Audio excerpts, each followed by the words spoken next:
Добро вечер. Четврток, 22 часот, време за емисија во Центар на YouTube. Јас сум Васко Ефто, почитувани гледачи. Вечерва и вие и јас имаме право да знаеме вистината. Вистината ќе трае 90 минути и ќе ја побараме во интервју со Ленин Јовановски. Човекот кој имал 3 средби со Владимир Путин. Првата во Севастополј 2012 година, па во Белград, па во Новоросијск во близината на Сочи. И ако некој во Македонија може да се пофали со толку средби со Владимир Путин, тој е Ленин Јовановски. Владимир Путин го има сега своето украинско мочуриште. И ако Советскиот сојуз тамо некаде крајот на 70-тите, почетокот на 80-тите години, влезе во Афганистан, го окупираше во Афганистан и тоа од сегашна временска дистанца се смета како почетокот на распадот на Советскиот сојуз, дали ова украинско мочуриште ќе биде почетокот на крајот на Владимир Путин? Влезе во Украина и сега што и да направи, ќе има штета од тоа. Ако прекини со агресијата, ќе биде скршен митот на мачо политичар Владимир Путин, а ако продолжи да биде мачо политичар на светската политичка сцена, ќе има жртви, ќе има агресија, ќе има бомбардирање и човекот ќе го урни со се оно што го има градено изминалите 23 години. И всушност ќе се покаже дека тој што еднаш бил КГБ, останал цел живот КГБ. Тој е суштината на емисијата.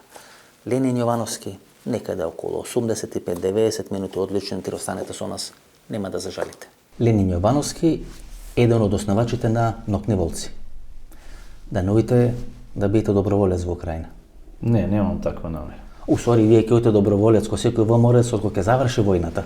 Ако Пандов што отиде 2001 година во Лавој од кога заврши војната, така и вие. Добро, мене ВМРО ми е генетска определба, инаку не сум бил никогаш на никаква политичка функција во таа партија, така да не може да ми се зарепи. После ќе кажувате ко Битмен велит, јас ништо не правев, само вода им носев, така и вие.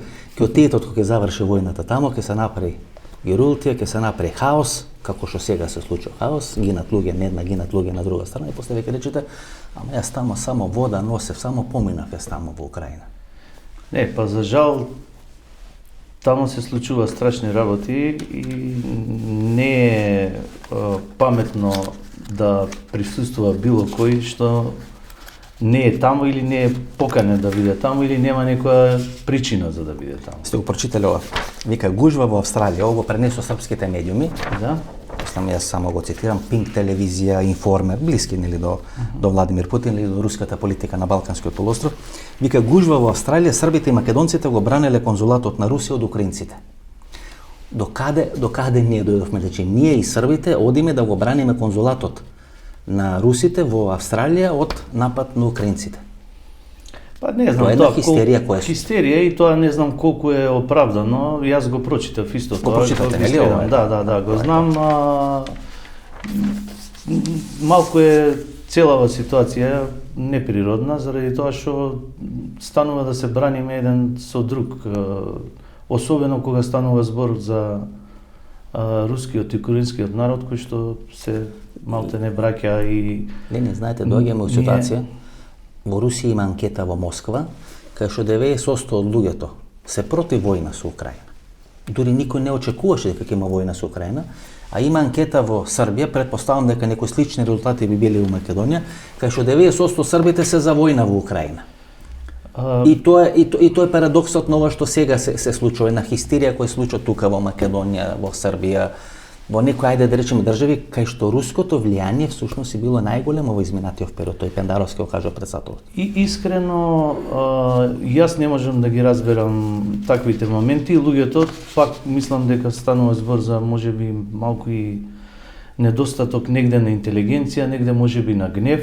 Србите можеби имаат свое оправдување заради тоа што беа тие подложени на такви напади. Ние како македонци пошто вие сте близо и со Нокни волци и со Путин. Што ние македонците, која е причината, кој е поривот тоа да го правиме, освен ако не се работи за еден добро организиран, финансиран систем. Еве во првата група на луѓе кон кои се ставија санкции од страна на Европската унија и Америка се наоѓа Евгений Пригожин. Го нарекуваат личниот готвач на Владимир Путин и е шеф на Агенцијата за истражување на интернет, ИРА, со седиште во Санкт Петербург, кој ги финансира сите овие руски ботови во Санкт Петербург и низ Балканот, а се јавува и кофинансиер на Вагнер групата. која сега од Либија е донесена да војува во Украина. Тоа е личната полиција на Владимир Путин. На тоа ли се должи, на големите пари, на мрежата? Ние сите говориме Сорос, да, имаше Сорос, имаше шарена револуција СДСМ, но сега имаме руска мрежа која е пандан на Сорос, која е финансирана од овој Пригожин, тоа се руски ботови, кои го стварат мнењето, јавното мислење во Македонија.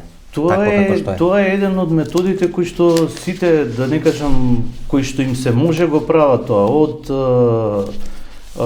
политички партии, од луѓе кои што работат со берзи, значи сега латките кои што се користат во социјалните мрежи се многу ефикасни и многу лесно креираат мислење или создаваат можеби паника, можеби некаде само мислење, негде иницираат некакви случувања. Ова што се случува во Македонија или каде што, ако веќе збориме за изјавата на Пендаровски, кај што кажавте дека 23% дека повеќето македонци население вкупно, а некаде преку 40% од македонското етничко население се имаат стратегија дека треба да го смениме правецот на движење на државата.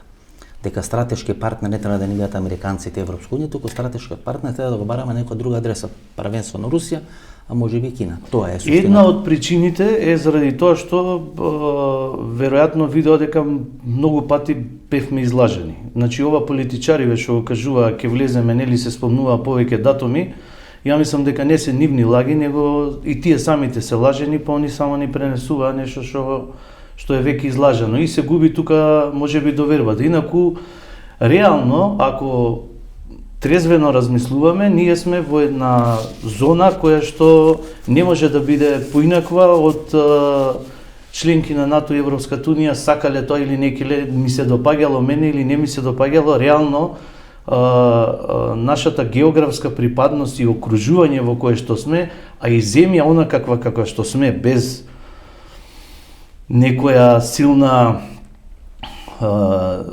ни воена, ни економска индустрија, ние мора да ги следиме посилните што се тука и да ги слушаме. За жал е така, меѓутоа ние малку сме лоши во тоа што не знаеме ни најмалку да искористиме нешто што ќе биде во наша корист, него премногу сме сервилни. Тоа е мојот впечаток. И тука е сега оној момент кај луѓето, а и да не заборавиме дека во Македонија си постои тоа од многу одамна, тоа мислење за русите како наш братски народ, зближеност, симпатии. Вие сте Ленин Јовановски кој го основа Нокните волци? Да. Кој си има 3 пати со Путин сретнато? Да. Нема 4-ти пат да се сретните. Мислиш? Со вакви ставови дека треба да бидеме членки на НАТО и да не ве киднапираше некој трепните.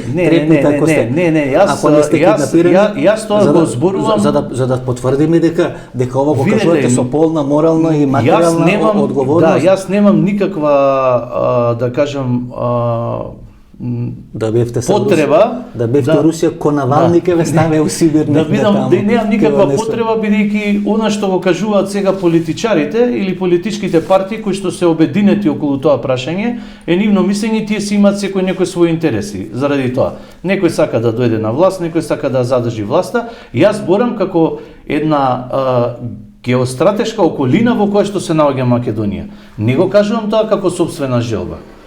Во такви услови да си Дон Кихот и да се бориш и да бараш нешто друго, може само да си етикетиран како лудак, заради тоа што овдека гледате што све се работи. Овдека не можете да кажете еден збор да не бидете растргнати. Јас, кој што сум, барем јас се сметам себе си за еден обичен човек, не, како што кажав, не сум имал никакви функции, не сум припаѓал на... Вие сте ги формирале Нокните волци. Да. При тоа не сте ги формирале Нокните волци само во Македонија, туку сте ги формирале на Балканскиот полуостров. Так. Нокните волци се смета за прва паравоена во наводници формација на Владимир Путин. Колку пати имате средба со Владимир Путин? 3 пати. 3 пати. И за тоа е, мислам дека светската јавност запознаена. Има многу фотографии. Има многу фотографии, има фотографии, има видеа, има се и тоа не е нешто тајно, меѓутоа јас ќе ви кажам. Вие сте овде да, тука на РИА Новости. Да, тука мислам дека Russia Today, РИА Новости и ова што Спутник ќе бидат забраните, Да, нели има? тука му подарувам... Каде е ова средба? Тоа е во Белград. После Ова е на Маракана стадионот. После утакмицата му подарувам символот на вечноста што бил дел од штитовите на Александар Македонски, војската што ја носела, и тука му го објаснувам тој момент. И овде сте. Тоа е првата средба во Севастопол. Ова е Севастопол. Првата средба Значи, во Севастопол, уште додека беше во рамки на на Украина. Украина. За македонските или за нашите гледачи, Севастопол беше центар и се уште е центар на Црноморската флота. Да, и тогаш беше. Иако Севастопол беше составен дел на Украина, после оној референдум Со договори, они има цело има време референдум некакви еден. Има референдум предходно еден. има договори за користење, значи воената. Црноморската флота. Да. Значи тоа се обновувале на секои 10-20 години, не знам. Ние сме тамо Клучен град е Севастопол. клучен град, да, ние тамо организиравме големи мотособири, Знае да вози Путин? па возеше тогаш со нас. Вие заедно возите возевме. Харли Девисон, нели? Тоа се голем. Сега во моментов да, и тој исто така возеше. Не Харли низок Девидсон. човек, може ли Харли Девисон да знаете вака Колупче Георгиевски кога Па, викна добро, во едно има- интервју на Сител телевизија, му дадоа барска столица да седне, низок Лупче Георгиевски не може, му висе нозите од барска. Така да на Путин мислам ќе му висат нозите на тој Харли Девисон. Одлично ги извозе, ете, возевме, јас имам 2 пати можност да возам во група со Путин, и тогаш во Севастопол и еднаш во Новоросиск, каде што добро извозе. Јас не ги знам Јас неговите... мислам дека си има само сликано, знаете, тамо лови мечки, јава мечки, Кога е, во тоа не сум го подморници, гледал, меѓутоа во кога подморници, е во милинука. прашање мотори, заедно сме ги возеле и заедно и во колона, и кога пристигнувал до местата каде што сме имале И некаков настан. сега е смртно исплашен од корона. На 5 метри ги гледате тие фотографии, ги гледате тие снимки, на 5 метри дистанца доаѓа Емануел Макрон, вели мора да направите ПСР тест ако сакате средните, доаѓа германскиот канцелар исто мора да се направи ПСР тест, освен бразилскиот председател со кој имаше непосредна комуникација, претпоставам дека има направено ПСР тест. Седи таму, па дури и со Шојгу, со кој се интимни политички пријатели, на 5 метри седеше сега кога му даваше одредена задача да ги стави во погон нуклеарните потенцијали на Русија. Се стекнав впечаток дека човекот е смртно исплашен од короната, дека нешто се случува со него, дека оваа изолација во која живее 2 години, како да му го нарушила системот на перцепција, на реалноста, на влечење на потези, стратешки размислување, така натаму и така натаму. Она кој што јас го знам и мислам дека се работи за безбедносни протоколи, околу неговата безбедност и здравствена и секоја друга, има луѓе кои што се професионалци во тоа и тие веројатно така го советуваат. Инаку ако сте ги гледале нашите средби, ќе видите дека станува збор за блиски средби, каде што седиме заедно, каде што разговараме заедно, се движиме заедно, се поздравуваме. Не знам сега ова дали е... Видите ова да, Овде е значи Путин, овде е Шојгу, овде е началникот на генералштабот Герасимов, мислам дека генерал Герасимов сега. Лето ова фотографија Да, ја видов, ја знам. на вистина, па ни Сталин вака, дистанца нема праено од луѓето. Ево го Путин гледате. Личи ли овој Путин на оној Путин со кој вие што го јас знам за Путин и она што го имам доживеано со него, се работи за непосреден човек со кој што си разговари, тоа сум го кажал неколку пати како јас и ти што се изборуваме на еден пријателски однос, непосреден, без да се примети некоја голема величина на неговата функција или моќта што ја поседува, што ја има. Дали нешто се има променето и заради што во последно време ова што го зборуваме сега од кога е пандемијата, тоа не би можел да кажам бидејќи немам континуирани контакти за да можам да знам. Личи ли овој Путин? На оној Путин со кого вие си имате? Сега личи секако бидејќи сега е веќе 70 години, нашите средби пред неколку мислам дека во години. октомври ќе полни 70 години. Да, така да нормално веќе влегува во една старост која што Западните дипломати или западните медиуми, колку и да не веруваме, меѓутоа треба да ги цитираме, нели? Двете страни се обидам да ги цитирам, да ги кажам. Значи вие условно речено како припадник на таа про-Путин страна во цела оваа приказна и западните медиуми кои анализираат дека веќе се забележува некоја теченост на неговото лице, на неговиот врат посебно, тоа наводно укажувало дека е лечен со стероиди за одредени болести, тоа пишуваше денес и вчера во западните медиуми, така да можеби и овие протоколи во врска со короната или со COVID-19, кај што се гледа дека тој веќе 2 години функционира во еден таков затворен круг, во еден балон затворен, можеби се должат на некои здравствени проблеми негови. Не би можел да кажам ништо во врска со тоа. Мене лично вака од она што го гледам и што го знам, ми изгледа совршено здрав и здраворазумен по она што го изјавува, што го кажува и не приметувам тоа што некои други го приметуваат, можеби и со причина. Знаете, сега има една и медиумска војна, има некоја кампања, има лиферување на секакви информации.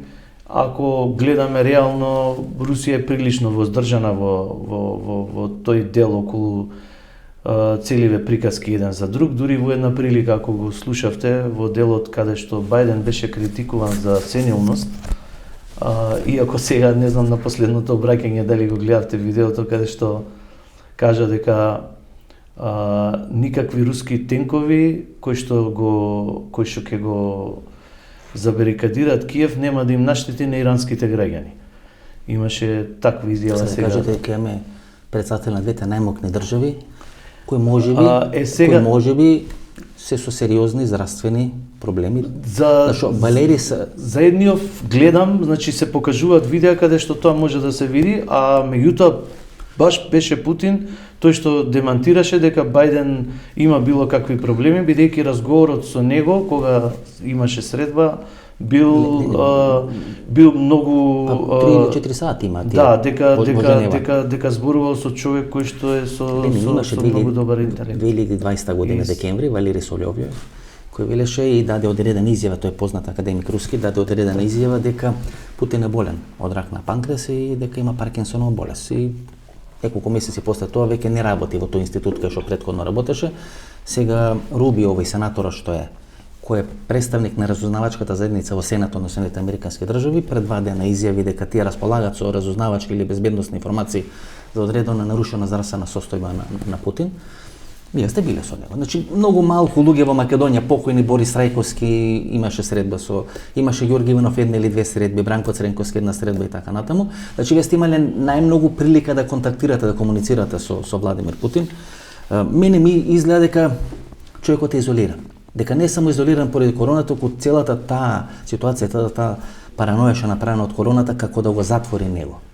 И така се руските председатели или руските генерални секретари затворени во некој меур кои го прават тајните служби КГБ. Јас кажувам овој дополнително како да е затвор. Не сум имал ни претходно таков впечаток, а она сега пак кажувам се што ќе се каже се зема со резерва, особено ако ги земате само информациите еднострано, сметам дека не би требало да биде баш така прифатено, заради тоа што сепак човекот ја води по мене здраворазумно се уште Русија. Мислите? И доколку има било каква вистина во она што можеби дел од тие разузнавачки служби и медиуми за кои што зборуваат, неговите соработници, службите што се таму сигурно тоа би го приметило. Мислите дека здраворазумски ја води Русија? Ете, Русија во изминатите неколку месеци, мислам дека точно психолошки го проценија сега. За прв пат изминатите 20 години, откако Путин е дојде на чело на Советскиот сојуз, односно на Руската федерација, а тој се гледа како обединител на одредени територии, можеби да не обнови Советскиот сојуз или територијата на Советскиот сојуз, туку да биде на некој начин обединител. Тоа секогаш го сакаат руските владетели, да прават одредени вазалски држави кои се околу нив како одредена територија, ничија земја, но секогаш непријателски настроени кон Америка и да им служат, како велат, малце треба сало за да може бубрегот да живее како бубрег во лој. Тоа е нели филозофијата. Ништо поразлично од стратегија на сите големи држави или империи што биле. Но американците не ги нападна Мексико и Канада, знаете. Овде прв пат се случува. Прв пат Владимир Путин, човекот кој ги користеше грешките на американците, американските председатели, на Европската унија, арапска пролет, шарени револуции, така натаму и така натаму, сега дојде ја креваше тензијата, ја креваше цената и на крај мораше да интервенира во Украина. Моја прочита, значи психолошки го прочита. И знае дека тој мачизам или мачо мен стратегија на Владимир Путин ќе мора така да заврши. И еве завршува така. Путин со овој потек од еве како што гледате по реакциите од човек кој што беше на пример ете како мачо или омилен на многу и луѓе негде и во во федерацијата која што му даде почесен појас, Джудо федерацијата или секаде каде што се појавуваше наидуваше на симпатии, овој потек токму мислам дека направи спротивното, мислам дека со ваквото дејство си го жртвуваше тој рейтинг што го уживаше секаде во светот. Ленин само рейтингот. Заради тоа што знае што еве сега искуството нас не говори дека русите, односно Советскиот сојуз, некаде 80-те години на минатиот век, влегоа, интервенира во Авганистан, го освои Авганистан, и тоа од денешна дистанца се смета како почеток на распад на Советскиот сојуз, на Варшавскиот пакт и така натаму и така натаму. Дали со интервенцијата во Украина, без разлика како ќе заврши, Советскиот сојуз го окупираше Авганистан, дали со окупацијата на Украина, почнува падот на Владимир Путин. Дали ова всушност значи реминисценција на окупацијата на СССР на Авганистан? Мислам дека тука во прашање е руската држава, значи пад на Путин после толку големо владење, мислам дека нема и тоа да заврши како пад со оглед на тоа што нели завршуваат одредени мандати, амбициите дали се за да се продолжи понатаму или не, годините се од друга страна, значи до 2036 година. Да, тоа треба да видиме. Инаку она што го кажа уставот, лани го смени уставот, нели ако не сака да остане до 2036 година, немаше да смени, дури се гласаше во услови на корона, еднаш беше пролонгирано, па втор пат беше направен уставните измени беа направени. Затоа велам, значи дека сака да остане до 2036. Веројатно ќе заврши со завршување на неговиот мандат. Ако е здрав и жив. Ако е здрав и жив, нормално, да. Може да издржи последна ваква војна. Јас, моје мислење, она што викате дека Путин е прочитан, воопшто мислам дека не станува збор за прочитаност. Еден месец претходно и датумот знае на интервенција. Точно, знаете зашто? Знае и правците на интервенцијата. Заради тоа што тоа е разговарано, не случајно зашто разговарале Путин и Бајден 4 сати. Што мислите? Тој се отворил, тој сигурно кажал.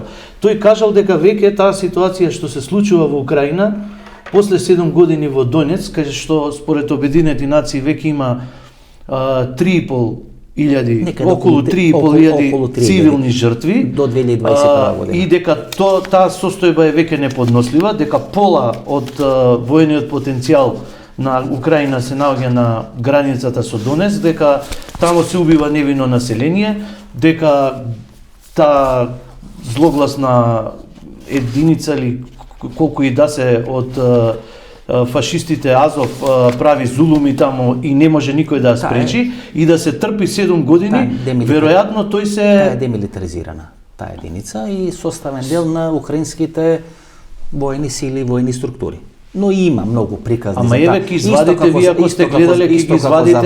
Исто како за Вагнер што има на едната страна, има и за Ние и денеска ги гледаме нивните видеа што ги со кои што се фалат, што ги објавуваат, кај што малтретираат мирно население или кај што прават некакви зулуми. Тоа го гледаме. И сега ние имаме една состојба во Донецк од 2004 година, каде што постои во континуитет масакр на население тамо.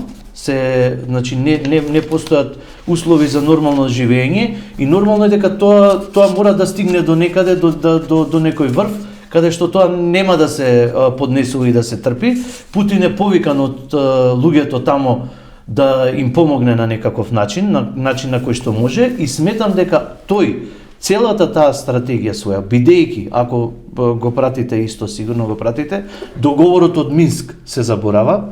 Значи, дури и Зеленски има кажано дека нема намера да го спроведува, заради тоа му е застарено нешто или дека има нови моменти. Никој него немаше да го спречи ако влезеше во Донбас, Донецк и Луганск. Дури Бајден пред еден месец на пресконференција во Белата куќа рече дека не знаат како би реагирале во случај на мал конфликт. Еве, ај вака И сите мислам дека беа подготвени и ќе му дозволеа на Путин да направи мал конфликт, бидејќи тоа се и така да не одиме подалеку. Еве вака да и не Донбас, значи и Луганск и Донецк ќе му дозволе да ги припои кон Русија. Таму имате руски пасоши, таму е руска полиција, таму се руски паравојни сили. Ај со прости малку зборови и со една ситуација која што ни била во соседството на која што сме биле сведоци. Моментот кога НАТО, односно Америка, нападна на Белград. Така. Зошто се бомбардира позиции во Белград или имаше можда стотина легитимни цели по Белград секаде, беше нападнато за да може Косово да ја добие одредена независност. Дека е легитимно НАТО? Не е легитимно, меѓутоа видите се Зашто нешто што не е легитимно за нас? Знаете што? Нелегитимно, така го сметаме, 1999 година. Така.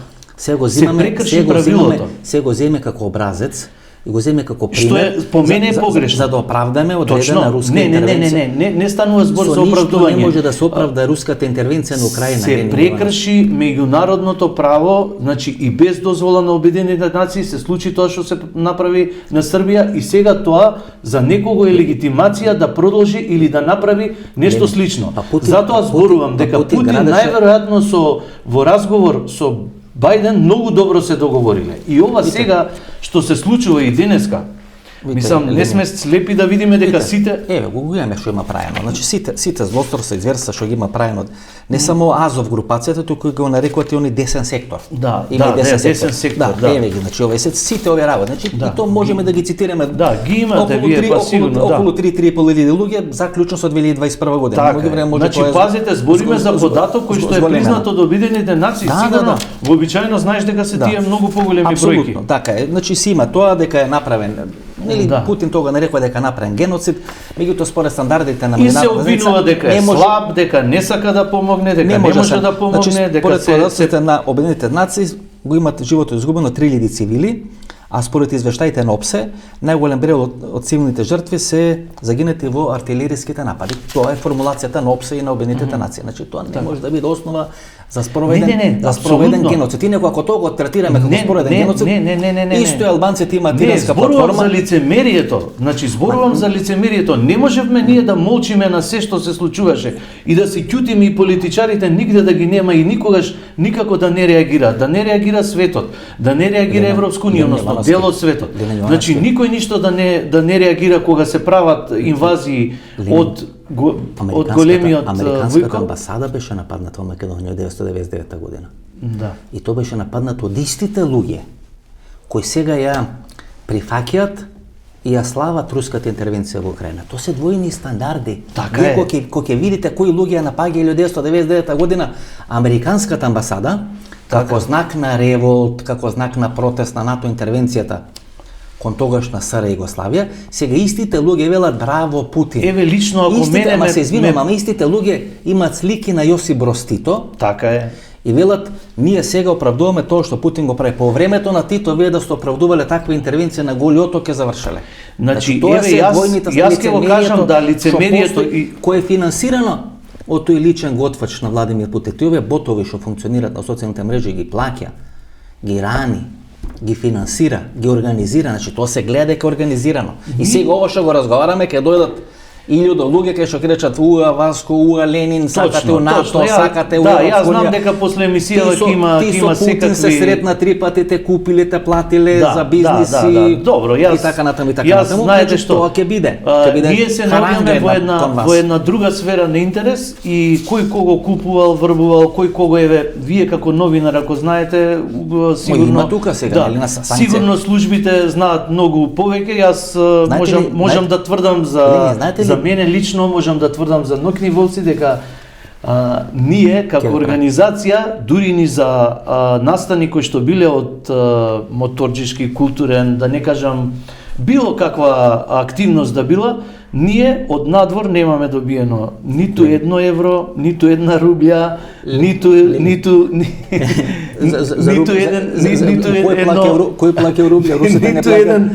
еден долар. И ако тоа нешто се случи, Мислите дека овие разузнавачки служби кои што се најсилни во светот како што се американските, тоа нема да го знаат или нема го спречат или нема да реагираат? Ќе го отвориме тоа прашање за нокните волци, само што малку да. Да. Знаете ли колку имат десните партии освоено на последните избори во Украина?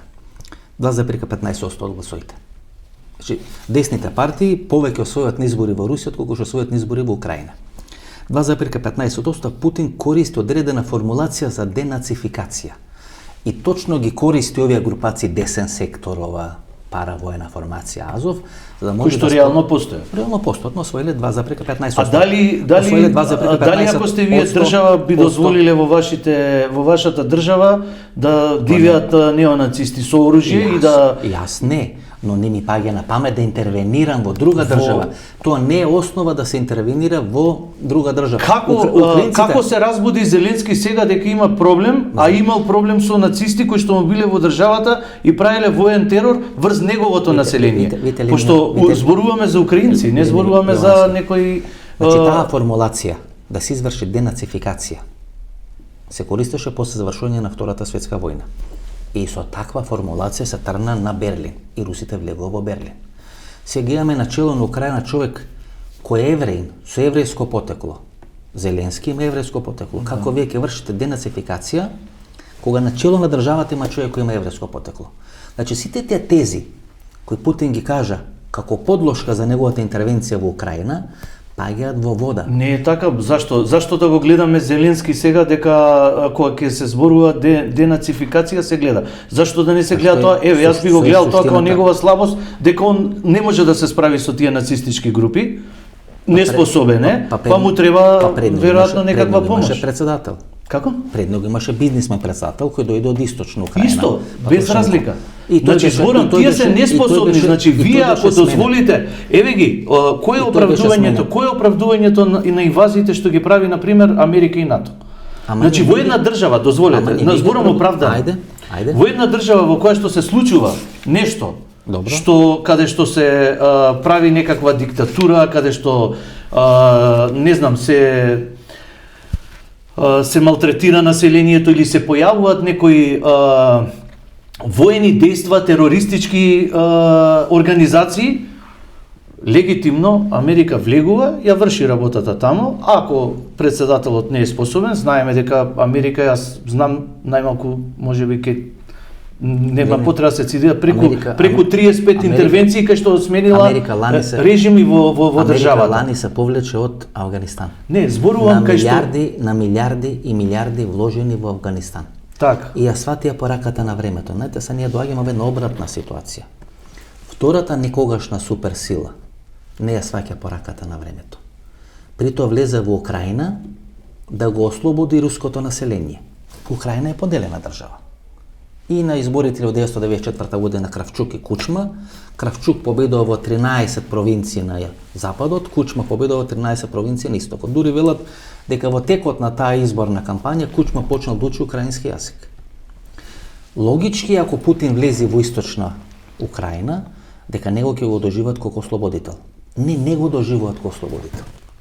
Води војна во Харкив, кој е вториот најголем град во Украина. Го гранатира, фрла гранати. Дури вела дека оние забранети касетни бомби, други гранати и така натаму и така. Значи не навлагам во суштината, нели? Ние сум јасни, вие не сме војни експерти. Да, него ни гледаме тоа таму. Суштината ни е дека Путин не се доживува ниту во источна Украина кај што е проруско население како ослободител. Инаку би прошетал, би фрлале бели карамфили по него, би се радувале на неговото присуство, дека еве ги ослободува од нацистичката власт. Во Киев не се случува тоа. Напротив, таму се најжестоки борби. И тука е суштината. Не го сакат, не сакат руска интервенција. На сила прави руска интервенција. Кој што правеше во Чехословачка 68 година, кој што правеше во Унгарија или во Будимпешта 1956 година. Тоа е проблемот на Путин, заглави во мучуриштето на Украина. Нема како да се спаси. Јас лично, за да давам некакви конкретни коментари по тоа, би причекал да видиме како ќе заврши ова, ако заврши, дај Боже да заврши многу побрзо, за да нема таму интервенции, за да нема Ама војни има- интервенции, ама за да има- нема жртви, ама има да жртви. седна веќе на преговарачка Ама маса Ленин- и да се договорат. Ленин- Мене ме секира еден друг момент. Ленин, се извинувам, ама има жртви. Има, точно, да Ама- нема. ама има- Зборуваме ама како за може да да нема. ама има. Веќе има, Има меѓутоа жртви. збориме за да не продолжи И- тоа. Има да- разорување. Евината грешка е веќе направена. Значи Путин, еве ги британските разузнавачки извештаи што беа. Значи они точно 10 дена пред интервенција во сите медиуми го објавија трите правци на делување. Делува од Белорусија, значи не е само Ама дали мисли, Прво се ти извинувам, сериозно мислиш дека тоа Путин не го кажал претходно дека тоа така ќе Сигурно функционира? не им рекол од кај ќе нападне. Сигурно им Нема, рекол. Сигурно не им рекол од кај ќе нападне. Сигурно им Гледате, рекол и се знаат, и се Јовановски. знаат и заради тоа затоа не му се спротиставуваат на Путин. Јовановски. Заради тоа што тоа е договорено. Го навлекоа. а- Не, го навлекоа. Еве, кажи ми една конкретна мерка. Сергеј Лавров, значи тоа се информации, Сергеј Лавров 10 дена пред интервенцијата во Украина беше против таа интервенција. Па вие го гледате на Ришкин, шефот на воено-разузнавачката служба. Еден од тројцата најблиски соработници со Путин, значи во текот на целата, тоа се све луѓе кои се произлезени од КГБ структурата. Дртка пред камери, не се плаши тој од камери, не се плаши од Путин, знае што ќе се случи. Знае дека тоа е војна од која нема победа. Вие всушност се борите брат со брат. Така е. Може би биле еден За исти, жал. но тоа е разделено веќе, ти вие За не жал. можете. Знаете, сега тоа е исто како да оди Србија и да го врати Косово назад во Србија. Па има проблем. Па таму имате 2 милиони албанци кои не ја сакат Србија и српскиот. Па ваму имате, ако е 44 милиони, пола ако го сакат Путин, не, ајде, хипотетски, пола не го сакат Путин, па тој со еден Навални не знае што да прави, па го праќа таму у Сибир да љупи компири и кромит, што ќе прави со 20 милиони украинци кои не го сакат, ќе ги убие, ќе ги расили. Две држави ќе прави, источна и западна Германија, ќе не враќа студената војна. Не мисли Па, лудо е дека тоа, никој не Ленин. мисли дека дури имаше шегување нешто што беше објавено погрешка, значи никој не мисли дека Путин или Русија ќе ја окупира Украина за да ја припои кон себе си. тоа го кажа. Се работи за нешто што треба да се договори како Украина да функционира воено и со руското население кое што е веќе побунето таму и што 7 години веќе има Донецк, територијата на Донецк и Луганск.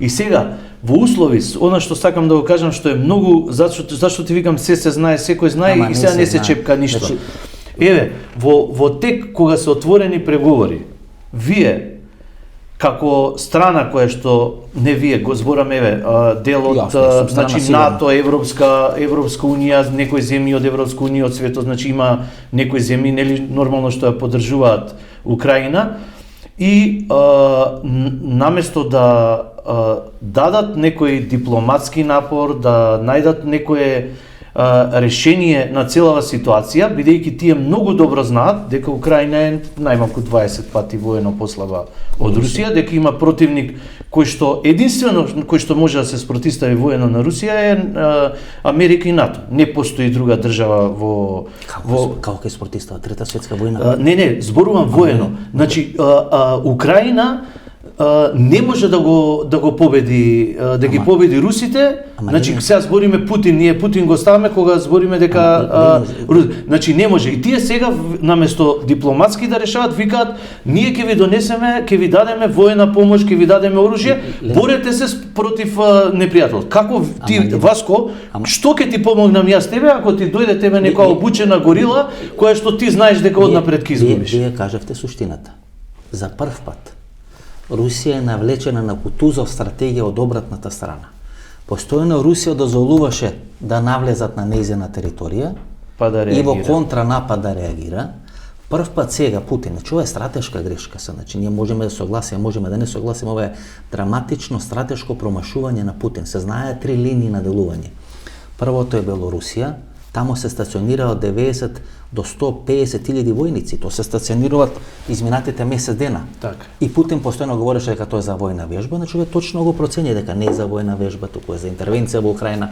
Значи најблиска линија, траекторија, кажам, не се работи за проценка, се работи за знаење. Може би така, да се влези во Киев е преку Белорусија. Затоа мора да се помине низ Чернобил. Бидејќи зоната Чернобил поминува главниот автопат кој ги поврзува Белорусија и Украина. Некаде на 100-150 км од територија на Белорусија и Киев, тоа е најблиската линија. Втората линија е Приднестровје. Тамо е која 12-та или 15-та која е руска армија стационирана. Преку Приднестровје се вршат сите овие тргови со оружје во Грузија, на други места и така натаму. Тоа е Приднестровје. Значи тоа е територија која е составен дел на Молдова.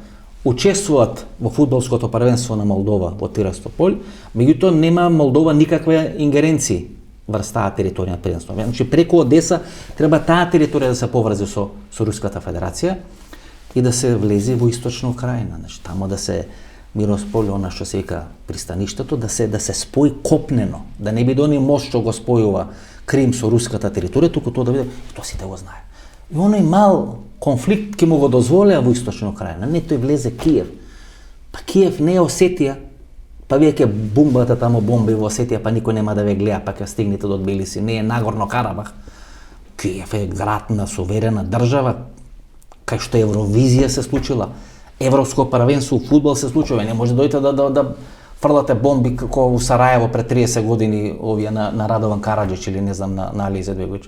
Го начека со извинење ко волу купус и сега ќе го гмечат. Сега ќе го растурат. Јас пак ќе кажам жалосно е, видите, може да биде гмечен, правен, било што ќе биде, тоа може само да биде за некого, како да кажам, лично интимно задоволство или некој да го доживее. Жалосно е што тамо гинат луѓе. Јас сум бил у Харкив. Така е. Киев. Значи, жалосно е што гинат луѓе и жалосно е тие што можат да помогнат, помагаат со воена помош. Еве сакам само да ти потенцирам нешто. Ама они го чека ова. Па они од 2008. И што сега трговија ќе брат, ќе се троши оружје во Украина, ќе ги терат брат со брат да се исколаат, да се истепаат таму. Тоа е лицемерието на прогресивниот свет. Сите напади. Значи сите напади на Русија, на Руското царство, на царска Русија, на Советскиот сојуз во историјата се преку две држави, Белорусија и Украина. Значи многу малку одело горе од кај Литванија, од кај Калининград и така натаму, многу малку одело доле од кај Грузија. Значи освен руско-турските војни. Добро, тоа е копното горе Балтикот. Тоа е тоа, нели? Значи си или Белорусија или Украина. Така е. И гледа што му прават на Путин.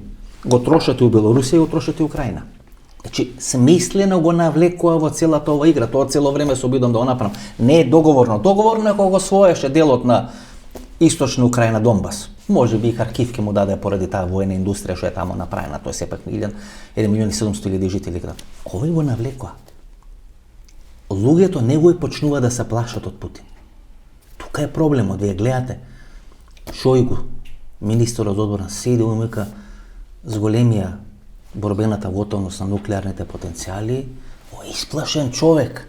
Сваќа дека сме на чекор до нуклеарна војна. Знаете дека тој чекор, ти знаеш сигурно, ние може толку да кажам не сме биле тогаш толку патени, ама во случувањето во Куба, така е. Тоа дојде исто беше подигната на највисоко ниво Дефкон 2. Знаете, значи кога ќе ти дојде некој пред нос, мора да дадеш некаков одговор. Во целава работа мене кажав, ми е жалосно што се скарани брат со брат и што она го кажуваш ти си во право дека можеби постои некоја доза на навлекување каде што ќе излезе од прво предвидениот концепт дека тамо веќе почнува на некој начин така наречена братоубиствена војна, која што веднаш гледаме дека е воено поддржана од големите сили од нас.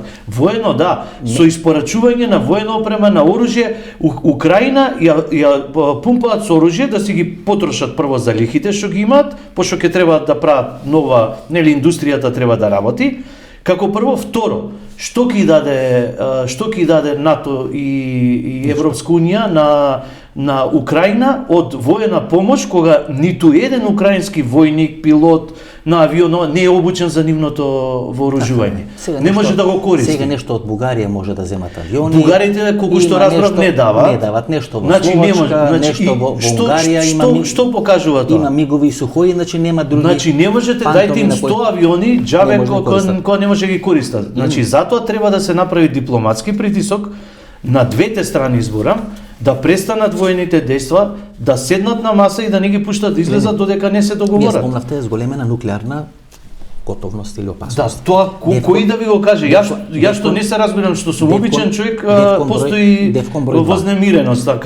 Два пати тоа зголемена во Америка, една за време на кубанската криза, една за време на заливската војна 1991 година. Знаете што се случува со двата лидери кои прават кубанската криза? Едниот е Кенеди, кој во атентат загинува 1963 година, и вториот е Хрушчов, кој со одредени задкулисни игри со Слов, кој е главниот идеолог на Комунистичката партија на Советскиот сојуз, го менува и го носи Леонид Брежнев на чело на Руската комунистичка партија. Инаку и Хрушчов и Брежнев се со потекло од Украина. Што значи дека самите системи и во Америка и во Русија и во времето на Хрушчов, ако добро памтам, Крим е отстапен на Хрушчов и Меленков, Георги Меленков, кој вела дека има потекло од Македонија, не е тоа докажано, нели така натаму. Да, се зборува дека има некој. Нека нешто има. Сам да кажам дека двата системи и номенклатури и во Советскиот сојуз и во Соединетите американски држави 60-те години ги елиминираа двата играчи кои го донесоа светот тогаш на работна нуклеарна војна. Што ќе речи дека и системот на Русија, дали сега, пола година, една година, 2 години, ќе го пушти низ вода Путин, пошто почнува да се плаша дека ја носи Руската Федерација на рапна нуклеарна војна, тоа номенклатурата не го прифаќа. Тој е донесен тамо да го штити капиталот на номенклатурата, да го штити богатството на номенклатурата, да направи Русија мокна држава, не да направи Русија сиромашна држава. Па 10 години инвестира во Германија, се извинувам, ќе ви дозволам да кажам. 10 години инвестира во Германија. На крај член на надзорен одбор на Газпром го прави поранешно од германски канцелар Шредер. И прави лоша проценка дека германците нема да стават вето на Северен ток. И прави лоша проценка дека германците нема да бидат лојални на НАТО, на американците, на Европската унија. И се случува токму спротивното. Германците му го задават најтешкиот удар на Владимир Путин. Дури сега ќе опремуваат и украинската војска, украинската армија. Значи дека сите проценки кои тој ги имаше правено, со кој тој блефираше Владимир Путин, сега му се искршени како слон во порцеланска или во стаклена продавница. Тука е проблемот. Дека е фатен во кокошарник, точно проценат, дозволено му да влезе во Украина, влага во Украина, бидејќи тој негов мачо мен стил нема како да излезе од целата таа ситуација, и сега што сакат ќе му прават. И да освои Украина, не може да го освои украинскиот народ, тука е проблемот. Вие ќе освоите територија, па што ако влезат бугарите овде? Бугарите нема да не направат, само ќе ја засилат омразата, тоа ќе го направи Путин во Украина. Не може да победи во таа војна, нема шанса да победи. Сега, значи, него само треба некој да го излечи од ова блато во кое заглави. Една од предпоставките се тие, дали ќе биде така, нели ќе покаже времето, ќе се види што, кој, како и зашто ги влечел потезите на таков начин. Сигурно многу брзо ќе се види со оглед на резултатот, бидејќи ние викаме времето е најдобар показател и секогаш секоја формула завршува со одреден резултат. И по резултатот ќе се знае кој добил, кој изгубил, што е. За жал, губитник имаме еден, тоа се жртвите, војската што ќе загине, што заради тоа што не можело да биде направено по дипломатски пат. Пак после сите тие жртви тие ќе седнат на маса, тоа е пракса, тоа никош не се случило поинаку. Се седнува на маса и се договараат. Сега е ова борба за политички позиции во преговорите. Ништо друго. Ако гледаме, јас ги пратам и реакциите и гледам дека од целава оваа ситуација што се случи, дека сите ќе бидеме жртви помалку или повеќе и на нас се одразува. И еве гледајте што прават сега. Прво што се удира, зошто политичарите си ги штитат своите интереси, си ја штитат сопствената военна индустрија, дека за нив жртвите се, као што слушнавме у војната израз што се користи, што е за мене неприфатлив, колатерална штета, И добро, Путин не го знаеш ова? Позитивна дискриминација и така натаму. Путин не го знаеш ова? И сега гледате што поентата што ми е да од ова. Значи, се удира по културата, се удира по руските спортисти, значи не можат, што викаме народно, не можат по магарето, удират по самарот. Што се, знаете што значи за еден спортиста кој што цел живот го вложува во тренинг, сака да настапи, да покаже резултат, вие да му го скратите правото. Кој е тоа демократска мерка и кое е демократско правило да ти санкционираш луѓе кои што можеби баш се тие што не го поддржуваат Путин или не го сакаат Путин. Зошто да светот, демократскиот свет напреден, удира по тие луѓе? Зошто удира по економијата кај што ќе страда населението? Нема да страдаат политичарите? Ама тоа е рационална стратегија. Па знаете, кога вие напаѓате дел на систем, вие не го напаѓате најсилното, ако Путин е најсилен дел на тој систем, вие треба да се трошите, да бидете нерационални, да го напаѓате најсилно. Нема се извино. Па така, по тој исти принцип, и СДСМ на Бранко Цренковски беше рушен. Ако ја прифатиме твојата теза. Му елиминира Јане Милјовски, му елиминира Љубомир Фрчковски, елиминира една екипа околу Бранко Цренковски. И знаете, тоа е како во боксот. Ако вие ја браните главата, така, да, тој ве мава во плексус и оставените. Сега плексусот, мекиот стомак и што? И мислите дека ќе го поколеба Путин? Па поготово ако викате вие дека он се наоѓа во некоја друга мисловна фаза и дека има некакво други решенија, ќе му биде него гајле за тоа. Внатрешно незадоволство ќе расти. Да, и што ќе направат? Па ќе се поголема белја. Не ќе се случи. Па видите, тие тоа го сака, значи то Путин мораше да го види. Значи, спортистите не учествуват, олигарсите им се губи капиталот, војниот сектор смета дека ќе имаме трета светска војна, нуклеарна војна, гледате што вели Џо Бајден. Алтернатива на санкциите кон Русија беше трета светска војна. Бидејќи овие крена борбената готовност на нуклеарните потенцијали. Не, може да има санкции, може и поинаку, може да се распоредат. Како тресење на Кока-кола, вие ја тресете Кока-кола, тоа е руската економија, тоа е рускиот спорт, тоа е рускиот јавен живот, ќе ја затворите таа држава. Тоа што му го направија Иран, го прават на Русија. Сега Русија има две можности, или ќе преговара со Западот, или ќе оди да моли кај Кина. Ама знаете, кога ќе да молите кај Кина, се други позиции. Тога се сосема други позициите, тогаш Кина веќе ќе влезе у преговори со Америка, пошто елиминира еден играч на сцената, тоа е Русија, зашто Кина таму има пристап кон Сибир, кон сите тие богатства, зашто да зависи од мокниот Путин, кој може да зависи од слабиот Путин или некој негов народ. И тоа е ситуацијата во која сега третиот користи, тоа не е нешто што не се познава. Гледате ги тезите сега на Путин. Ако Украина станела членка НАТО, а ја сметам дека украинскиот народ има право да стане, украинците има право да стане членка НАТО, но украинците треба да се доволно паметни и да го следат примерот на Јосип Брос Тито, дека тие треба да се мост помеѓу истокот и западот, тоа треба да го прават украинците. Јосип Брос Тито можеше да стане со СФР Југославија членка на НАТО, но одбра да биде мост помеѓу истокот и западот, пошто тоа е единствена позиција која му носеше бенефит на Јосип Брос Тито. Украинците тоа не го направија, влегоа грлом во јагоде, што велат србите. Меѓутоа тезите дека ако Украина стане членка на НАТО, дека НАТО ќе граничи со Русија, па НАТО сега граничи со 6 држави со Русија: Естонија, Летонија, Литванија. Ако е земе морската граница помеѓу Турција и Русија, дека воено е важно, тоа копнена површина. Имаме Норвешка, па имаме Норвешка горе, имаме Аљаска, ако земеме да речеме дека Русија, Руската федерација таму некаде во Сибир гранича таму со, значи со 6 држави. Второ, границата или линијата помеѓу Киев и Украина и Москва и помеѓу Литванија и Москва околу 520-530 километри. Иста е гранична раздалеченоста на границата помеѓу Русија и Литванија. Значи сам тоа да кажам до Москва. Значи тезите дека НАТО ќе дојде до границите и му паѓаат во, значи они го имаат него тотално прочитано.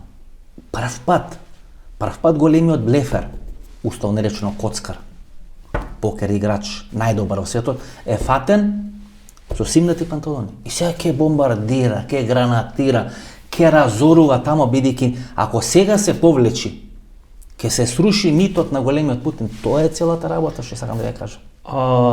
Јас мислам дека ако станува збор за личен авторитет и за лична амбиција и желба, дека тоа никогаш он нема да го направи. Нема да се получи. Не, зборувам нема да го направи тоа заради себе. Па и ве гранатира. Заради не, зборам она што го зборуваш ти дека сега нели се набијан со некаква суета каде што сака да покаже нешто или да направи нешто. 22 години, 23 години власт, знаете, ја нема психологијата на човекот. Не велам дека не. Втора работа Ленин, видено е. Тој припаѓа на КГБ.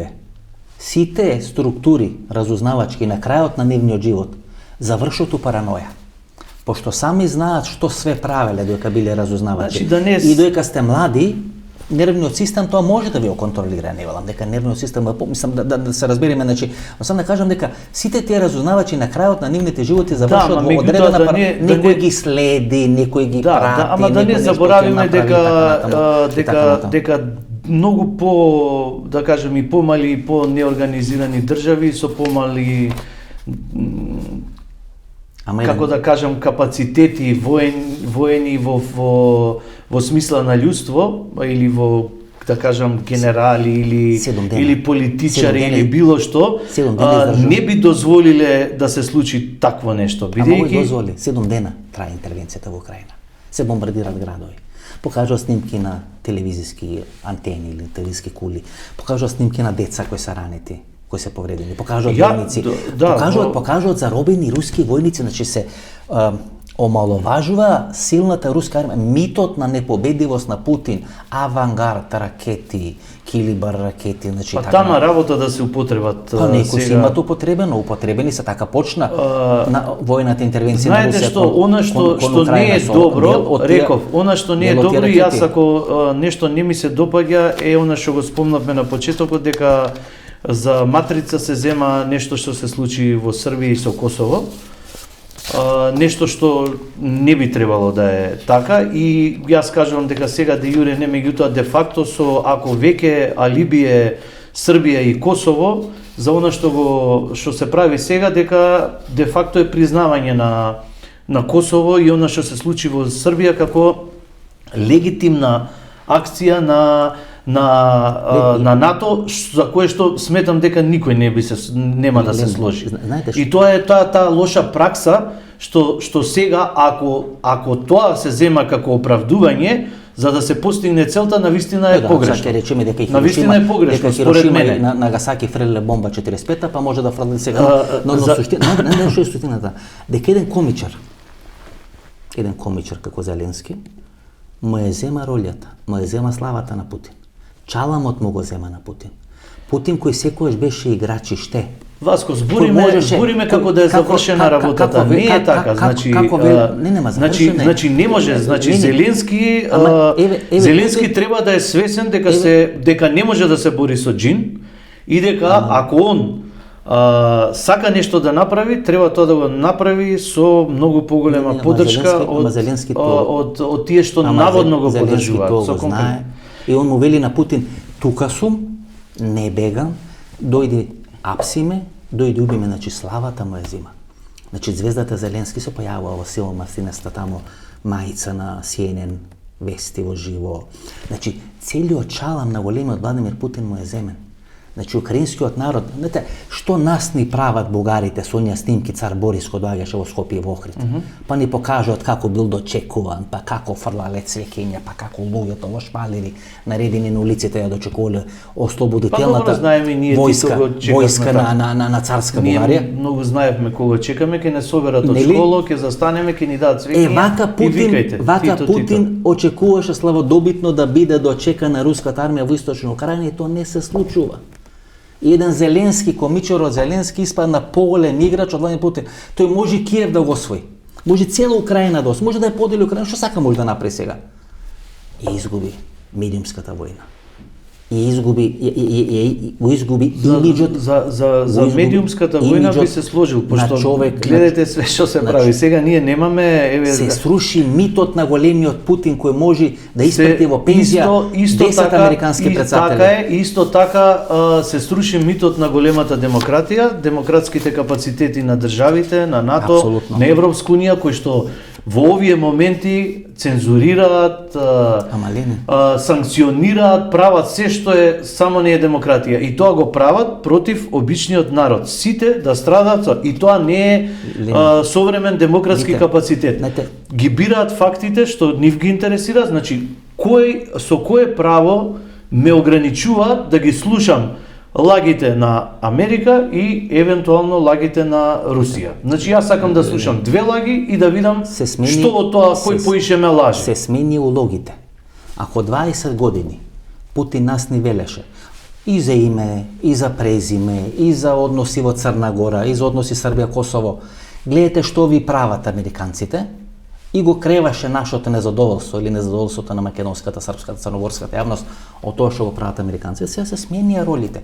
Сега американците велат на украинците на цел свет, гледате што ви прави Путин. И тие што биле сојузници на Путин, кои важеле за блиски на Путин, Ердоган, Орбан, тие се исплашени. Тие кад виде овој човек може нуклеарна војна да направи.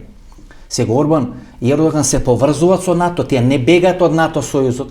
Сите овие држави кај што била руската или советската чизма 50 години со Варшавскиот пакт, наместо да се приклонат кон Москва, сега се плашат од Москва и се врзат многу повеќе со НАТО.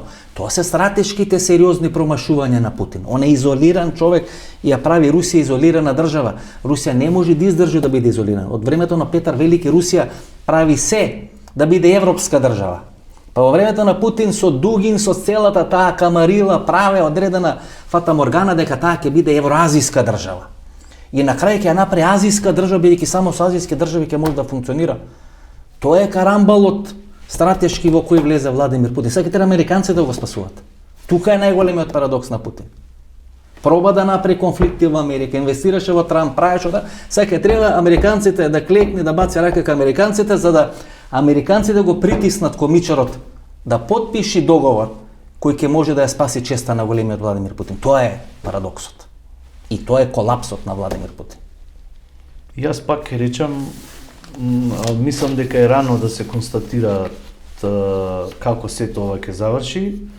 Не велам дека не е едно од можните сценарија и тоа, меѓутоа, јас лично би причекал. Јас сум се спремил овде со материјали да ви кажам право. Нема проблем. А и таков ми е стилот со материјали. Еве го, бугарскиот премиер Кирил Петков побара оставка од Стефан Јанев, министерот за одбрана, кој всушност рече дека не е агресија, туку дека е интервенција. Така. Тамо е интересна таа приказна во Бугарија, а всушност е некоја парадигма на се она што ќе случи на Балканскиот полуостров. Гледате, целата таа руска инсталација почна на Балканот да се руши и да се демонтира. Преди изборите во Бугарија минатата година, сегашниот актуелниот претседател Румен Радев рече дека Крим е дел на Руската Федерација. Па интервенира американците, па мораше да се предомисли, да се поправи, да лижи тамо кај што плюкал и да каже дека Крим е составен дел на Украина. А што мислите дека некој поинаку политичар збори? Зашто зборев вие погрешно ме представивте сега нешто НАТО, Европска унија? Значи, се знае кој диктира тука, кој инсталира политичари и кои политичари ќе го слушаат и кој треба. Значи, кај нас секој се поставува избран. Ти ќе бидеш и ти ќе не слушаш. Ако не слушаш, ќе го ставиме овој. Еве ги тоа се тие методи. Јас ги спомна Бугарија и сам да кажам, Ленин, бугарите и реакциите под руски притисок нас ни ставија вето. Делумно германски во оној период, делумно француски. Јас мислам не, тамо Ангела, апсолутно неточно. Еве ќе ви кажам зашто е. Па не може Бугарија нема ниту. Еве ќе ви кажам. Ајде да ви кажам. Не е така. Значи проруски има. Не велам дека не. Има и народ проруски и во системите има проруски. Меѓутоа, кој ќе ви поверува? Кој ќе поверува на фактот дека една Бугарија која што нема никаква значајна улога во Европската унија? Како нема? Еве, јас ви кажам дека сем што е членка, зборувам политички. Таа е крајната граница источна на Европската унија и на НАТО. Мислете дека една Бугарија, го сменија министер за одбрана за еден кажан збор, заради тоа што некој му се јавил на председател, му каже немој да шо глупости збори човеков. Значи и вие ќе ми кажете дека таа Бугарија може во Европската унија на Германија, на Франција или на Англија кога беше да и каже слушајте, ние ќе ставиме вето на Македонија. Па јас ви кажам дека ако навистина сака да не примат и грците и бугарите ќе беа истегнати за уши и ќе им каже остајте, ние имаме интерес Македонија да влезе во Европска унија. Каде е Каракачанов сега? Во пензија. Што се смени? Каде е Бојко Борисов?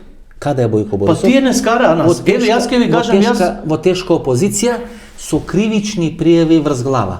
Каде е Стефан Јанев што беше технички премиер поставен од Дурман Радев за една изјава. Ама после употреба фрлете го. Ме разбирате? Се извинувам. Требаше Генчовска да биде министер за одбрана од партијата на Слави Трифунов, меѓутоа бидејќи Румен Радев сакаше да му се одложи, мораше да му се одложи на Стефан Јанев, го стави да биде бидејќи е генерал, не можеше тој да биде некоја друга функција, го стави да биде. Зошто тоа не се случува? Генчовска станува министер за тоа не се случува во Германија? Зашто таму со години кои ги радикализира односите помеѓу Македонија и Бугарија во Бугарија се пратени во пензија. Им се закануваат кривични пријави, затворски казни, така натаму и така натаму. Значи тоа е пораката на времето. Има да се демонтира рускиот, значи се они што градел Путин ко модел. Веќе тоа КГБ структура се разберем. Путин ако нешто знае да прави одредена структура. Тоа го има правено во Германија, тоа е Дрезден групата, контакти со Ангела Меркел уште на времето и така натаму. Европска унија има друг план со Македонија и затоа не прима. На Балканот има да се демонтира руската мрежа. Вие важите за дел на руската мрежа. Вие не сте пуштени на 70 години прослава на победата над фашизмот во Германија, која беше тај 2015 година, бидејќи сте проценити како безбедносна закана. Така е. Така е. Точно. Бидејќи сте основач не само на нокните волци во Македонија, туку сте основач и на нокните волци на Балканскиот полуостров. Така е. И кога нокните волци доаѓаат на Балканскиот полуостров, доаѓаат под мотото Руски Балкан. Тоа е мотото на тие турнеи на нокните волци на Балканскиот полуостров, дали во Бања Лука, дали во Србија, на стадионот на Црна. Тоа е мотото под кој и Владимир Путин доаѓа тука. Значи вие сте биле дел на таа инсталација, сега велите у НАТО. Сваќате дека сте промашиле, се почнувате да сваќате да се промашиле и се пробувате да атерирате целата. Не е тоа моје мислење. Значи јас ви кажувам, тоа не е моје мислење, не е моја заложба, да не се залажуваме. Значи јас само ги кажувам состојбите онакви какви што се. Значи не може ова е така. Да, не може Ленин представува голема опасност за Германија. 5 сати сте биле затворени од германска полиција. Повеќе. Не ве пушта, тоа е 2015 година. Да, тоа е демократијата. Кажете ми еден реален... Вие сте безбедносна закана. Јас сум безбедносен ризик по безбедноста, на Германија. Како Ленин Јовановски, како Ленин Јовановски.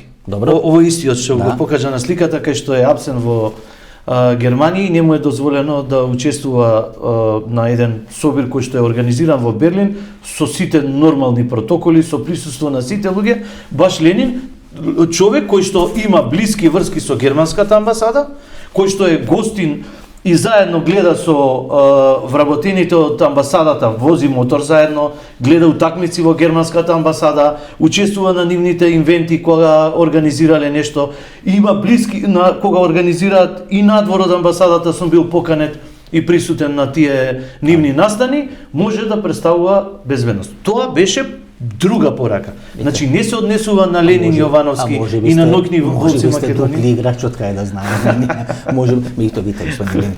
Уште 2014 декември. Вие знаете, пробувате нели да омекните работата, да го спуштите нивото нели на перцепција на целата таа работа. Уште декември 2014 година Соединетите американски држави воведоа санкции кон нокните волци. Да. Значи ова се случува половина година после тоа. Значи декември 2014 година нокните волци добиваат санкции од Соединетите американски држави, подоцна кон тие санкции се приклучуваат и Канада, и Германија, и Полска и така натаму. И како Ленин после тоа добива 10 годишна виза за Америка? Бидејќи се вклучени во судирот во Источна Украина, кој е сега генератор на тоа. Апликант сум пред седиштето на нокни волци ве во Луганск. Пред 4-5 години, значи после санкциите поднесувам барање. Ја ви реков, може сте двојни. Барање за не се работи за тука за играчи и за било што. Еве поднесувам барање во руската амбасада, во америчката амбасада. Тоа е подсвест. Имам Тоа е подсвест од руската Па амбасада. потешко ми е да добијам виза во руската амбасада отколку во америчката, ако нешто ви значи. Пошто се покрути во администрациите отколку што веројатно беа. Со еден поднесок добив 10 годишна виза и два пати бев од тогаш во Америка. Еднаш бев во Њујорк, ја возев Рус 66, ја ги видов сите. И Ристо Гуштеров живее во Флорида, таму па не вела дека е американски човек и не прел капитал во Америка. Не, да, сакам да кажам, не може да се земат. Друга работа, Нокни волци Македонија, се Нокни волци Македонија, регистрирани по закони на Република Македонија. Вие ги формиравте низ целиот Балкански полуостров. Да, и јас формирам после оделенија. Сите се формирани по законите на државите кои што се. И нашите активности се легитимни. Ги регистрирате како Сдружение на бейкери, на мотоциклисти. Не, тоа се мотоклубови. Кај нас се како нели сдруженија. Врз база на тоа вие правите одредена политичка кровна конструкција. Не е точно. Кажете ми една политичка. Александар Залдостанов или хирург. Добро. Тој ли е главниот? Тој е председател на стоматолог. Да. Роден во Украина. Да. Седиште во Луганск. Снимен е филм за него. Да. Кај што е во Луганск. Добро. Се смета дека со 5000 луѓе е првата паравојна формација. Нема такво нешто, јас ви кажам, значи тоа го зборат црните ангели на Путин, не знам ова. Каде може да видите вие дека Нокни волци имаат некоја конкретна активност? Ама еве ги формулациите дека во структурата на Нокните волци се вклучени многу поранешни пензионирани специјалци. И вие тоа го знаете. Седиште во Луганск. Ма зашо са? Вие се правите наивен и сега и нас не правите наивен. Не, видете, Нокни волци е отворен клуб. Може да дојдат во него и бивши војници и полицајци, не знам, и разузнавачи и било што да, како што има и во сите други клубови. И имате такви и во нашите клубови овдека што се. Да не зборам за меѓународните клубови кои што се во светот. Меѓутоа зборувам, ние немаме ни еден акт, ни една активност која што е спротивна на некаков закон. 2012 година, а 2014 година интервенцијата во Крим, 2012 година вие се среќавате со Владимир Путин во Севастополј. Точно така. Кај што е центарот, седиштето, командната структура на Црноморската флота, таа е клучна флота. Да. Тамо доаѓаат Нокните волци. Доаѓа со нив Владимир Путин и се среќава со Јануковиќ, кој постојано настани на Мејдан, го менуваат, го носат сега да биде комшија на Мира Марковиќ, покојната Мира Марковиќ, комшија во некој преградие тамо, некој кварт на Москва. И сега по сите спекулации, ако дојде до промена на власта, нели тоа е крајната цел, да дојде до промена на власта во Украина, Јануковиќ или некој нов Јануковиќ кој донесе начело на Украина. Значи, има символика со тоа што се среќавате во Севастополј. И целата структура Нокни волци со Владимир, вие сте гардата. Можам да ви кажам дека ние кога доаѓаме сите специјалци, Вагнер групација, Нокни волци, тоа се паравојни формации кои делуваат надвор од видокругот во наводници на руската армија и руските безбедносни структури, а вршат работи за потребите на Путин и на безбедносниот сектор. Морам да ти кажам дека не е ништо вистина од тоа и дека нема ни еден доказ за тоа. Па што ви забрани Германија тогаш? Еве ви кажувам, значи процени дека сте безбедносна структура, закана за безбедност на Германија. 2014 година во декември, зошто се извинија после тоа по интервенцијата на адвокатот? После 3 дена ја поништија забраната и се извинија дека тоа било грешка. Може се договориле. Беше проблемот да јас не се појавам во Берлин и да немам обраќање кое што беше планирано, заради кое што тие сметаа веројатно дека ќе има некакво значење или ќе им направи некаков проблем.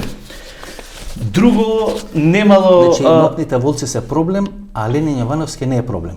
Што значи дека вие можеби Не, Ленин Јовановски. Еве кога зборам сега и за Нокните волци. Не, нема никаков договор, нема што да се договараме. Значи јас кажувам, еве земете ги Нокните волци генерално. Значи, дали негде ноќните волци имаат некаков акт направено било каде кој што не е во рамките на законите на државата која што јас отидов во Берлин. Дали се ноќните волци? Со пасош со кој што можам да стигнам до тамо, отидов со регистриран мотор, отидов со цела се што требаше да има за моторот и за мене и да пристигнам. Дали се на црна листа на Америка од 2014? Да. Дали се ставени поради војната во Источна Украина? Да. Дали Полска, Германија, Европска унија, Канада се приклучува кон санкциите на Соединените американски држави? Да, ма тоа се види. Сега можеби да има третирате како безбедносна закана. Дали вие лично како Ленин меѓу време сте се договориле? Не, тоа е сосема друга структура. Не, јас можам да ти изборам легитимно и за сега почесен председател. И за ноќни волци. Затоа сте почесен председател и не сте председател. Не, меѓу време сте ферментирале, сте сватиле во кој правец светот и така натаму. Не, точно тоа се некои наши внатрешни меѓуклубски да бидите сега конструктивен, прозападно ориентиран и така натаму. Не. Јас моите ставови, знаеш како викаат клубот, прав маш ставовите не ги менува. Може да смениш како вика жена и одело и нешто слично, меѓутоа не можеш да смениш став. И да ви кажам уште тогаш, значи тие имаат негативен став кон целиот тој настан. И мене во тие документи кај што ми ги дадоа, нели, мора да ти дадат зошто те приведуваат, зошто те задржуваат и така натаму. Значи оние имаат сменето формулација, значи не го третираат тоа како победа над фашизмот, него го третираат како годишнина од завршување на Втората светска војна.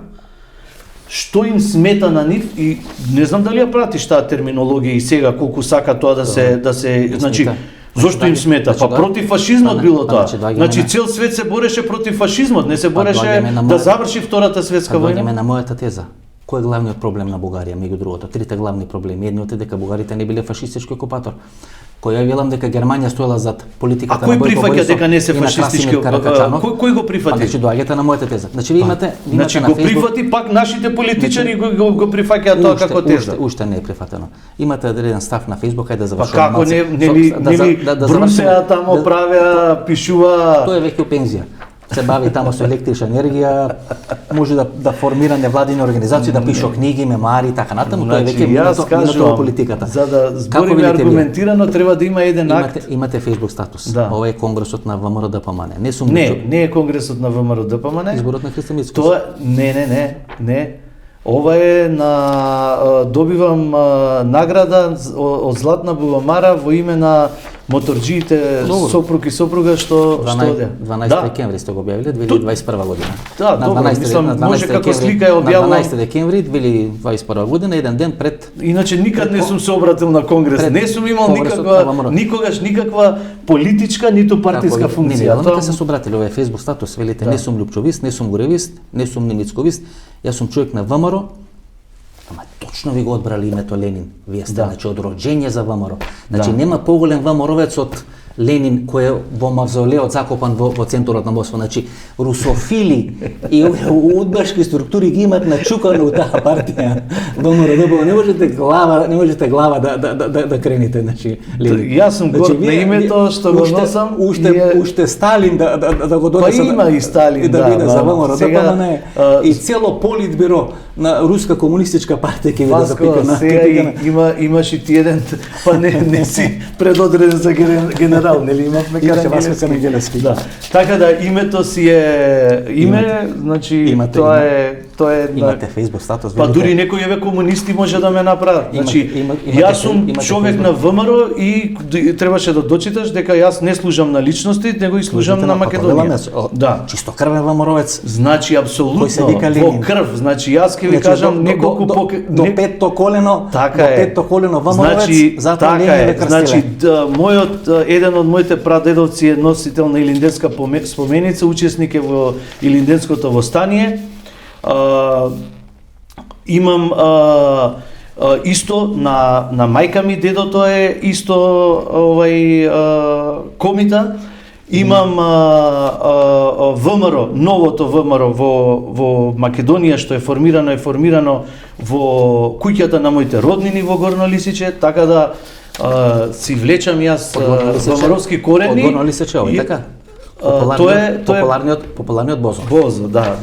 Баш пред да дојдам кој ја организира коњицата за секој Илинден да оди до Крушево. Да. И кој што има поддршка од ноќните волци секогаш. Овде со Стевче. Со Стевче, да. Овде кај вас во Ван Гог, така? Во Ван Гог, да. Ова е после победата на Стевче Кимовски. После победата, точно, да. Значи доаѓа Стевче Кимовски да ви се заблагодари за вашата поддршка во изборната кампања, претпоставам. Сите дојдоа рака да бацат кај Ленин Јовановски. Човекот на Путин, ако Путин победи сега во Украина, ја скрши Америка или НАТО структурата, ви има да бидете председател во Македонија. Едино Ѓорги Иванов тука може да ви конкурира. Немам политички амбиции, ама дека сум најбитен фактор у Македонија, тоа е потврдено со многу со многу работи, може да ги потврдат и медиумите, овие денови исто. Ова сте ме напишале мене. Што се занимаваат со мене, да, поздрав. Сега вие сите да ме објасните на Васко Ефтов зашто ме нема мене на сликата, а ова е фотографија која се прави новото парламентарно мнозинство. Така е. И ова е ваша реакција на оние фотографии што ги пуштав ја во мојата емисија. Така, како точно, вие се имате сликано со Даниела Арсовска, со Стевче Кимовски, со целата една Ова е со Даниела Арсовска. Така е, точно. И ја имаше најголемата поддршка од мене, максимална. Овде се гушнати со Даниела Арсовска. Тоа е првата честитка после рметот кој го толку силно, значи имам јас на кога ја се жени во прашање. Уште еднаш. Така е. Тоа се, да, точно. И имавме заеднички. Ова е со Бела Чао, кога доаѓате пред штабот на ВМРО да помане. Точно така. Со химната на Бранко Црвенковски, со химната на Знаете Бранко што никој не може да ги контролира, тие се случајни свирачи кои што се наоѓаат и свират по градот, нас како све случајно. Па не се нарачани, сакам да кажам. Па случајна песна со која доаѓате. Па со Бела Чао се рушеше Никола Гориевски, вие значи и ВМРО да помане, вие доаѓате со песната, со химната на Бранко и Даниела Арсовска. Па гледаш, значи ние па барем не може сега со Никола Гориевски нешто да ме добро е да со Мицковски.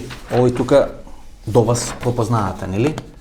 Тој е популарниот Ефто, експерт за мали хидроцентрали, десна рака. Да, тоа е во Ван Гог исто, да. Тоа е во, значи сите дојдоа рака, значи овој вториот човек во апаратот. Тоа е сега кога случајно се скарани со Мицковски, а уствари сите бизниси, сите соработки. Тој е Жугич и директорот на ЈСП од десната страна. Значи вие сте тука, значи тука е во Ван Гог. Со популарниот Ефто, значи сите после изборите, после победата дојдоа да бацат рака. Овде и јас да ти кажам, не си ја нашол и не е објавена, значи има најамериканската структура у Македонија. Сте вие, Маријан Ѓорчев, кој што влада на Лјупчо Георгиевски се става на страна на Русија и на Кина, после секоја емисија ми сјава да ми каже дека нема никакви. Инаку знам дека нема да извади слика, веројатно немаш, инаку има и Заев дојдено во Ван Гог, ако нешто ти значи, а тука сум тука е Ламбе Арнудов на покана на годишнина на ВМРО. Тоа е во Охрид, иначе Ламбе Арнудов ми е и сват. Ајде го. Стевче Кимовски со представници на партијата Единствена Русија на Владимир Путин. Да, тогаш кога беа во посета. Вие строите целата руска структура во Македонија. Значи јас сум русите и со поддршка на русите ВМРО победи на изборите локални во Република Македонија. Јас сум единствен човек што не е политичар. А што има поголемо влијание од политичарите и во народот. Па тоа јас ви кажам. И многу сум и не случајно мене хајки ми прават, значи заради тоа што веројатно голем дел од тие предпоставки што ги имаат службите им се точни сигурно. Па затоа не ме сопираат ни ме сопираат кога ќе идам на Германија. Вас да имаш нова фотографија каде што се прави парламентарно мнозинство, веројатно ќе се формираше парламент. Тоа сака да кажете? Апсолутно. Стоеле ли русите за формирање на парламентарно мнозинство? Проблемот е што многу малку ме слушаат и затоа ве слушаат. Кога треба да победат на избори, доаѓаат, ви честитаат, ви се поклонуваат, еве Даниела Арсовска. Сега барам фотографија, екипата на Тимчо, кажувам, значи јас Даниела не ја познавам пред изборите, и се вклучив да помогнам во незината изборна кампања заради тоа што имавме заеднички противник кој што го познаете од Мицковски, така? Како не го познам, Ефто го познам подолго време. Шо бизнис има Ефто? Не сум во тек, не знам, не му ги знам бизнисите, ама како лик вака сме се сретнувале. Исплашен у последно време? Па немам појма зашто би бил, Ако иако е за некоја земја в Делчево таму случајно. Он е од таму јас кој има врска или таму Певчевско, кој има врска со електросопанство. Знаеш што, јас кој има човек врска кој со мали што, средни да, кој што многу хидроцентрали. малку се занимава со луѓето кои што Ќе може ли ова мои... фотографија да ни искоментирате? Добро, ова е после... ова не е кај вас во Вангу? Не, ова е тука во близина во аеродром, не знам како се зваа, Дежаву, да. Точно. Ова е на Кекјулев, така? Да, тука е... Ова е Бозо од Новолисиче. Ова е штабот на Тимчо Муцунски? Не, Да, ова е... Ова е Пола агенција за разузнавање. Ова е штабот на Тимчо Муцунски. Па, знам дека едниот е шеф на кабинет кој што работеше во МВР претходно. Да. Наке Чулев се знаеме Агенција исто. за Ова е кафе екипата- пауза од Ова е екипата после победата на изборите локални во општина Аеродром овде на 200 метри од нас. Не, јас ќе ти кажам, грешиш. Цела руска логистика стајте за победа на победа на ВМРО да помага. Не си ја видел датата, тоа е после, значи првата пауза од конгресот која се даде, нели беше за гостите, пошто јас бев како гостин таму на ВМРО. Кога е сниман, јас само велам, тоа е штабот на Тимчо Не, Муцунски. рече после изборите на Тимчо Муцунски, рече дека. После изборите, после победата, значи не. После конгресот, значи, и тука, таму Тимчо да. Муцунски станува, нели, после тоа станува потпредседател на партија, значи напредува високо во хиерархијата, значи тоа е екипата која стоеше на изборите, пола таа екипа учествуваше во изборите локални на Тимчо Муцунски. Инаку јас борбата против руското влијание во Македонија. Са и против руското влијание се борите вие. Не. Се на крај ќе испаднете победа на американецот. Ние не се бориме, се борат против руското влијание. Јас еднаш кажав, ја гледам како каратист кој што изведува ката, а не е во борба. Значи нема ниту еден јас цело време слушам за некакво руско влијание, меѓутоа некој тоа влијание треба да го покаже. Колку пари русите дадоа за победата на ВМРО да помане? На изборите локални? И новото парламентарно мнозинство мораше да се прави руски под пари притисок на, замислите сега да имаше проруска влада која ќе води Мицкоски во Република Македонија. Па и слушнате Мислиш ли ти дека може да влезат руски пари во Македонија, а тоа да го дозволат американците и Европската унија? И мислиш дека има некој, да не кажам сега, медиум сме, меѓутоа пак ќе има некој храброст да земе такви пари и да ги вклучи во кампања? Апсолутно да. Па видите вие кој политичар во Македонија денеска бегаат од руско, било каков руски контакт кој од вампири. Значи тие секој направат и за Америка и за Европска унија, дури ќе си ги продадат некој од нив ќе си ги продадат и децата за да си ја задржат кариерата. Не постои политичар, кажете ми еден политичар кој што сака. Еве ви го Стефче Екимовски со вас се сликаше. Добро. Беше во Москва. И тоа беше во Москва, ама тоа беше еден месец. Колку луѓе биле во Москва? Еден месец после настаните на 27 април. Со проруската екипа Стојковиќ. Да, и вие мислите и кој ги примил нив таму и кој мислите дека добиле некаква втор трет човек во единствена Русија, тоа е партијата на Младен Пут. Мислам, видите, можете вие тоа да го подценувате. Ама еве кажете ми го, што на кој начин после тоа се влијаеше? Целата партија е под контрола на руско влијание. Дали тоа е преку Белград, дали тоа преку Москва, дали тоа преку бизнисмени кои инклинираат, тоа Белград, Софија. Тоа Белград и Софија што контролираат во Македонија воени и воени разузнавачки и полициски структури. Тоа ќе, ама видите, тоа е останато. Зошто не може никој да добие? Не е тоа заради директното руско влијание. Некои структури во Македонија, како што се кажувам, некои воени и некои полициски структури не можат да се одлепат од српските служби. Меѓутоа тие немаат директен контакт со руските, можам да ви гарантирам. Значи тие до Србија стигаат и толку, или може да стигнат до Софија. И сега кога ќе ви кажат вас дека некој, ние што си го знаеме или што министерството определило дека бил многу окей, кога ќе отиде на преглед кај Војко Сем во Америка и ќе му речат овој не може да добие безбедносен сертификат и ние не ви го примаме. И ние немаме, предпоставувам, во моментов ниту еден, било да е од ВМРО, било да е од СДС, овие што, еве сега ги гледам СДС дека си го имаат проблемот, што е за нив човек од доверба, што може да го пратат било каде во НАТО или ЕУ структури, да може да добие безбедносен сертификат. Знаете зашто? Заради тоа што не можат да се одлепат од српските служби. И од службите во Софија. Целава политика што се води во Македонија моментално е исклучиво контролирана од Софија. Овие отстапки кој ги прави? Отстапките на Софија ги прават луѓе кои што им се должници, односно кои што им се послушници, кои што имаат обврски. Тие безбедносни сертификати не ги дава Ленин, заради тоа што е влијателен и заради тоа што Русија му рекла, слушај, тој човек не може да иде на позиција. Зборуваме за Америка. Америка не е играчка. Америка е една од што има најраспространените разузнавачки служби кои што ДНК-та ни ја знае. Значи, ако таа каже овој не го бива, не ти го примам, значи има зошто. А сите се такви.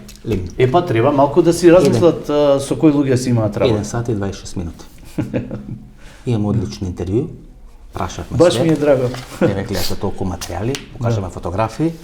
Рековте, гарантирам, нема руско влијание под Србија и под ова. Што вие гарантирате сигурно тоа така, пошто вие сте информиран човек за сите. Апсолутно, земете за информиран. Руско влијание во Македонија не постои. Сите што се вадат на тоа руско влијание што кажуваат, се додворуваат до Западот и Западот знае дека нема тука руско влијание. Представник на руското влијание, сега пензиониран и прозападно ориентиран. Не. Ми беше задоволство. Не сум воопшто, нема да завршиме така. Нема да заклучиме, јас не сум прозападно ориентиран. А што сте? Значи, јас ја кажав геополитичката состојба во Македонија. Нашите политичари, сите што се избрани од народот, си дуваат на исто место, си се поклонуваат на еден ист Ако продолжиме интервјуто, вие ќе видите кои градоначалници на ВМРО ДПМН, кои пред изборите вика северна никогаш, а по изборите веле северна е реалност и ние тоа мораме да го почитуваме како Гордана Селјановска. Бидејќи велите дека НАТО и ЕУ се реалност, ако малце ви затоа искам да прекинеме тука. Ако ме прашаш, ама добро, ако ми речеш дали Македонија треба да се бори против воено појака земја од незе, јас ќе кажам секогаш дека не. Значи, тоа е реалната ситуација. Ако реално нашиве сите политичари, сите политички партии сакаат да се во НАТО и во ЕУ, што може Ленин да направи со еве, ако јас сум тоа некој руско влијание, иако јас да ти кажам дека политика не одам. Не, далеко од тоа. Ја немам никакво влијание, имам сопствено влијание. Ете ми го анализираше, имам големо влијание на. Имате големо влијание. Да, ама не е тоа ние од Америка. Началници дојдоа да бацат рака, вклучително и десната рака на Христијан Мицковски, популарниот Ефто, кој се смета за главен теренски играч и главен логистичар на Христијан Мицковски, беше дел во наводници на она екипа со мали хидроцентрали. Така што, господине Лени Ивановски, беше задоволство, разговаравме со човек кој си има 3 пати сретнато со Владимир Путин, со овие ставови 4ти пат, тешко дека ќе се сретнете, но можеби да сгрешам јас. Многу среќа, ми беше задоволство. Ви благодарам, и мене ми беше пријатен муабетот, без разлика на тоа што имавме малку лоша тема и место каде што разговаравме за војна и каде што има жртви. Се надевам, пак ќе кажам, како заклучок, дека ова ќе престане и дека брзо ќе го имаме резултатот и после тоа ќе може многу полесно да ги коментираме и да бидеме генерали после војната, онака како што се вика. Се најдобро. Ова беше интервјуто со Ленин Јовановски. Се надам дека ви се допадна. Како велат тие што ја гледат постојано емисијата во Центар, кога ќе видиме дека има многу материјали пред вас, тоа значи дека ќе имате добро интервју. Да, ова беше одлично интервју. Ако ви се допадна ова интервју со Ленин Јовановски, ново дружење недела во 22 часот. До недела во 22 часот. Пријатно вечер, Македонијо, каде и да си.